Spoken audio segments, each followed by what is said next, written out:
फराज किदवई साहब, फराज किदवई साहब, 48 घंटे पूरे होने को आ गए लेकिन अब तक कोई गिरफ्तारी नहीं। और साम्राज्य बाबा का कहां कहां तक फैला है उसकी जानकारी तो आपको भी लगी होगी।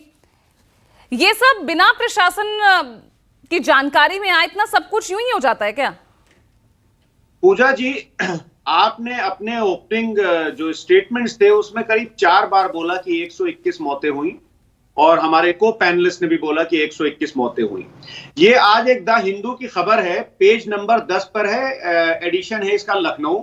इसमें सत्येंद्र भवनोई जी जो कि फुलराई गांव के रहने वाले हैं, वो कहते हैं कि पुलिस प्रशासन और एम्बुलेंस, ये जहां पर मैं येलो से आपको थोड़ा सा हाईलाइटेड दिखा रहा हूं, कि पुलिस और एम्बुलेंस के आने से पहले इन्होंने 300 बॉडीज गिन ली थी।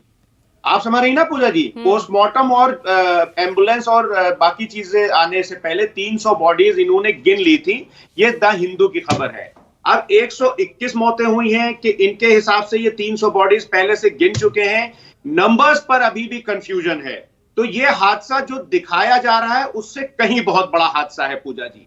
दूसरी बात यह है कि आप भारतीय जनता पार्टी के किसी भी प्रवक्ता से पूछिए तो वो अपना पल्ला झाड़ने लगते हैं और कहने लगते हैं कि साहब समाजवादी पार्टी का नाम लेने लगेंगे, कांग्रेस का नाम लेने लगेंगे। पूजा जी, ये हिस्टोरिकल फैक्ट्स हैं कि जब जब उत्तर प्रदेश में कोई प्रॉब्लम्स आई हैं, चाहे वो पेपर लीक की प्रॉब्लम हो, चाहे कांस्टेबल का पर्चा लीक की प्रॉब्लम हो, ये सरकार मानने को तैयार नहीं होती है कि प्रॉब्लम है। अगर प्रॉब्लम को सरकार मान लेगी तो प्रोएक्टिव मेजर्स लेगी, और अगर प्रॉब्लम को सरकार नहीं मानेगी तो प्रोएक्टिव मेजर्स नहीं लिए जा सकेंगे। हमारी बहन डॉली शर्मा ने बिल्कुल ठीक बात कही कि किसी का अगर परिवार उजड़ा है तो क्या उसकी कीमत 2 लाख रुपए है? बिल्कुल नहीं है। पूरी जिंदगी उस परिवार की आप समझ लीजिए खत्म हो गई है।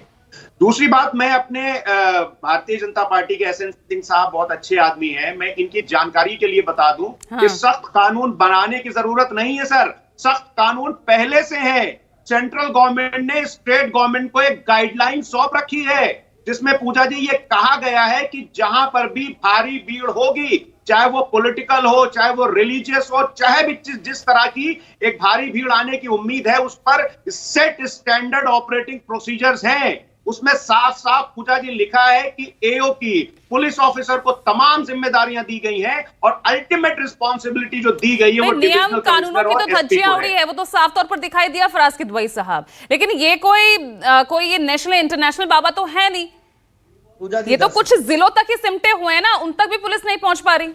एग्जैक्टली पूजा जी, एग्जैक्टली वही तो मैं आपसे बोलने की कोशिश कर रहा हूं कि अभी बुलडोजर की बात हुई।